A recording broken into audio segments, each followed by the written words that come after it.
ओम नमो भगवती वासुदेवाय। आज हम श्री गर्ग संहिता के द्वारका खंड का दूसरा अध्याय सुनेंगे। इसमें हम सुनेंगे मथुरापुर पर जरासंध और काल्यवन का आक्रमण, भगवान का युद्ध छोड़कर एक गुफा में जाना और वहां गए हुए काल्यवन को मुचुकुंद के दृष्टिपात से दग्ध कराना, मुचुकुंद को वर देकर बद्रिकाश्रम की ओर भेजना और स्वयं मलेच्छ सेना का संहार करके जरासंध के सामने से भागकर श्री कृष्ण बलराम का प्रवचन गृह होते हुए द्वारका पहुंचना और जरासंध का उस पर्वत को जलाकर मगध को लौट आना। तो ये शुरू करते हैं। श्री नारद जी कहते हैं, राजन, जरासंध पुण्य उतनी ही अक्षौहिणी सेना लेकर शीघ्र ही यादवों के युद्ध के लिए आ गया, किंतु श्री कृष्ण से वह फिर पराजित हो गया। श्री कृष्ण के प्रभाव से समस्त यादव अबुदय को प्रदाप्त हुए। उन्हें धनुष और हाथी आदि के बल से सदा शत्रुओं को लूटने का साहस हो गया। राजन, जब साहस प्राप्त हो गया तब बालक और पनिहारी ने भी बिना युद्ध के ही शत्रुओं की संपत्ति का अपहरण करने लगी। शत्रुओं के द्रव्य का अपहरण का अवसर देखते हुए मथुरा के वस्त्र क्रेता समस्त नागरिक बड़े हर्ष को प्राप्त हुए। इस प्रकार 17 बार अपनी सेना का संहार कराकर जरासंध परास्त हुआ। तदंतर 18वीं बार भी उसने संग्राम में आने का विचार किया। इसी समय मेरी प्रेरणा से महाबली काल्यवन ने 1 करोड़ मलेच्छों की सेना को साथ लेकर क्रोधपूर्वक मथुरा पर घेरा डाल दिया।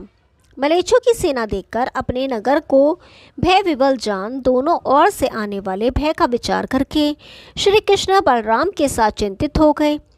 अपने सजातीय बंधुओं की रक्षा के लिए माधव ने भयंकर गर्जना करने वाले समुद्र के भीतर एक ही रात में द्वारका दुर्ग का निर्माण कराया, जहां विश्वकर्मा ने 8 दिक्पालों की सिद्धियां निर्मित की तथा मोक्ष की इच्छा रखने वाले साधकों को जहां वैकुंठ की सारी संपत्ति का दर्शन होता है, मिथिलेश्वर श्री हरि योग शक्ति से समस्त आत्मीय जनों को द्वारका दुर्ग में पहुंचाकर बलराम जी की आज्ञा ले मथुरा नगर से बिना अस्त्र शस्त्र के ही निकले।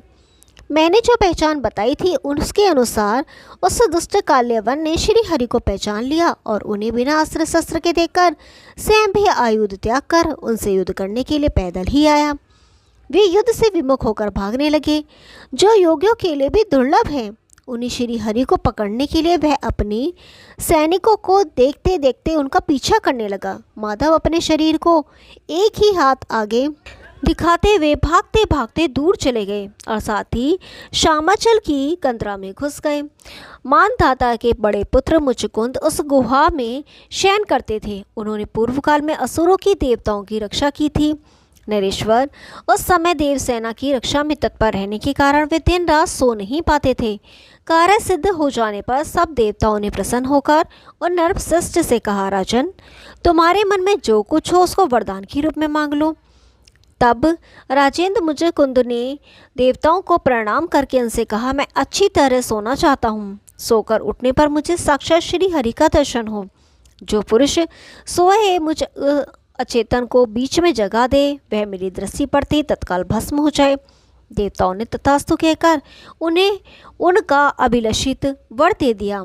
तब राजा मुचुकुंद ने पूर्व काल के सत्ययुग में शयन किया। भगवान के पीछे पीछे काल्यवन ने भी उस गुफा में प्रवेश किया और मुचुकुंद को पीतांबर ओढ़कर सोया हुआ श्री कृष्ण ही समझकर क्रोध से भरे हुए उस महादुष्ट यवन ने तुरंत ही उनके ऊपर लात से प्रहार किया। मुचुकुंद सहसा उठ बैठे और उन्होंने धीरे धीरे आंखें खोलकर चारों ओर दृष्टिपात किया। उस समय काल्यवन उन्हें पास ही खड़ा दिखाई दिया। मैथिलेश रोष से भरे हुए नर्ष की दृष्टि पड़ते ही काल्यवन अपने ही देह से उत्पन्न आग की ज्वाला से उसी क्षण जलकर भस्म हो गया। यवन के भस्मीभूत हो जाने पर साक्षात परिपूर्णतम भगवान ने बुद्धिमान मुचुकुंद को अपने स्वरूप का दर्शन कराया। करोड़ों सूर्य के समान जाज्वल्यमान ज्योतिर्मंडल में भगवान खड़े थे। उनके मस्तक पर किरीट, कानों में कुंडल, बाहों में अंगद और पैरों में नुपुर उद्दीप्त हो रहे थे। उनके वक्षस्थल में श्रीवत्स का चिन्ह सुशोभित था। वे 4 भुजाओं से संपन्न थे। उनके नेत्र प्रफुल्ल कमल के समान विशाल थे और उनकी ग्रीवा में वनमाला लटक रही थी। वे अपने लावण्य से करोड़ों कामदेवों को लज्जित कर रहे थे। उनकी कांति काले मेघ के समान श्याम थी। उन्हें देखकर राजा हर्ष से उल्लासित हो उठकर खड़े हो गए और हाथ जोड़कर उन्हें परिपूर्णतम भगवान जानकर भक्ति भाव से प्रणाम किया। मुकुंद ने कहा, जो कृष्ण वसुदेव पुत्र और देवकी नंदन होते हुए भी श्री नंदगोप के कुमार हैं, उन सच्चिदानंद स्वरूप गोविंद को बारंबार नमस्कार है, जिनकी नाभि से ब्रह्मांड कमल की उत्पत्ति हुई है, जो कमल की माला से अलंकृत है, जिनके नेत्र प्रफुल्ल कमल दल के समान विशाल हैं और चरण भी अपनी शोभा से कमलों को तिरस्कृत करते हैं, उन भगवान को बारंबार नमस्कार है। शुद्ध बुद्ध परम ब्रह्म परमात्मा श्री कृष्ण को नमस्कार है। प्रणत जनों के कलेश का नाश करने वाले गोविंद को बारंबार नमस्कार है, जिनकी सहस्रों मूर्तियां हैं, जो सहस्रों चरण, नेत्र, मस्तक, उरु और भुजा धारण करने वाले हैं, जिनके सहस्त्रों नाम है तथा जो सहस्त्र कोटि युगों को धारण करते हैं, उन सनातन पुरुष भगवान श्री कृष्ण को नमस्कार है। हरे, इस भूतल पर मेरे समान कोई पातकी नहीं है और आपके समान पापहारी भी दूसरा कोई नहीं है। ये जानकर जगन्नाथ देव आपकी जैसी इच्छा हो वैसी ही कृपा मेरे ऊपर कीजिए। श्री नारद जी कहते हैं, राजन, मुकुंद की इस प्रकार स्तुति करने पर साक्षात परमानंद स्वरूप श्री हरि ने उन्हें निर्गुण भक्त जानकर गंभीर वाणी में कहा। श्री भगवान बोले, राज सिंह, तुम धन्य हो तथा निरपेक्ष दिव्य भक्ति भाव से भरी हुई तुम्हारी विमल बुद्धि भी धन्य है। तुम आज ही मेरे धाम बद्रिकाश्रम को चले जाओ, वहीं मेरा आश्रय लेकर तपस्या करके दूसरे जन्म में श्रेष्ठ ब्राह्मण होगे। महाराज, शरीर से प्रेम लक्षणा भक्ति करके तुम प्रकृति से परे मेरे दिव्य धाम में पहुंच जाओगे, जहां से फिर यहाँ लौटना नहीं होता है। श्री नारद जी कहते हैं, राजन, इस प्रकार श्री हरि की आज्ञा पाकर पुण्य उनकी स्तुति, वंदना और परिक्रमा करके नतमस्तक एवं श्री कृष्ण प्रेम से विवल हुए मुकुंद उस महा गुहा दुर्ग से बाहर निकले। द्वापर में छोटी आकृति वाले मनुष्य 100 ताड़ वृक्षों के समान ऊंचे राजा मुकुंद को देखकर मार्ग में भयभीत हो इधर उधर भागने लगते थे। मत डरो, मत डरो, इस प्रकार अभयदान देते हुए मुकुंद उत्तर दिशा को चले गए। इस तरह उन बुद्धिमान मुकुंद को वरदान देकर भगवान पुनः मलेच्छों से घिरी हुई मथुरा में आए और सारी मलेच्छ सेना का संहार करके बलपूर्वक उसका धन छीन लिया। तदंतर राजा जरासंध ने पुनः युद्ध करने का विचार मन में लेकर मुहूर्त बताने वाले मगध ब्राह्मणों को बुलवाया और कहा, यदि मैं वासुदेव को जीत कर लौटूंगा तो तुम्हारे अधीन होकर सदा तुम लोगों की पूजा करूंगा। तब तक हे ब्राह्मणों, तुम लोग मेरे कारागार में ठहरो। यदि मैं पराजित हुआ तो तुम सबको मार डालूंगा, इसमें संशय नहीं है। ब्राह्मणों से यों कहकर महाबली राजा जरासंध 23 अक्षौहिणी सेना साथ लेकर शीघ्र मथुरा में आया।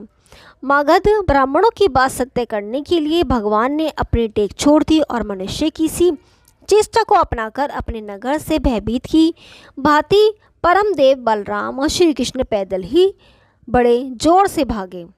उन्हें भागते देख मगधराज अट्टहास करने लगा। वह ब्राह्मणों के वचनों का अनुस्मरण करके रथ सेना के साथ उनका पीछा करने लगा। वे दोनों भाई श्री हरि दक्षिण दिशा की ओर जाते हुए प्रवेशन गिरी पर पहुंच गए। उन दोनों को उस पर्वत पर ही छिपे जान जरासंध ने लकड़ी जलाकर वहां के जंगल में आग लगा दी। प्रवेशन गिरी के समस्त वन के भस्मीभूत हो जाने पर उस जलते हुए पर्वत के 11 योजन ऊंचे शिखर से कूदकर वे दोनों देवेश्वर शत्रुओं से अलक्षित रहकर द्वारका में जा पहुंचे। महाबली वीर मगधराज उन दोनों को दग्ध हुआ जान अपनी विजय के नगाड़े बजवाता हुआ मगध देश की ओर लौट गया। नरेश्वर उसने बड़ी भक्ति से ब्राह्मणों का पूजन करा और कहा, ब्राह्मण जिसका सहायक है उसकी पराजय कैसे हो सकती है। ओम नमो भगवते वासुदेवाय। कल तीसरा अध्याय सुनेंगे, तब तक के लिए नमस्कार।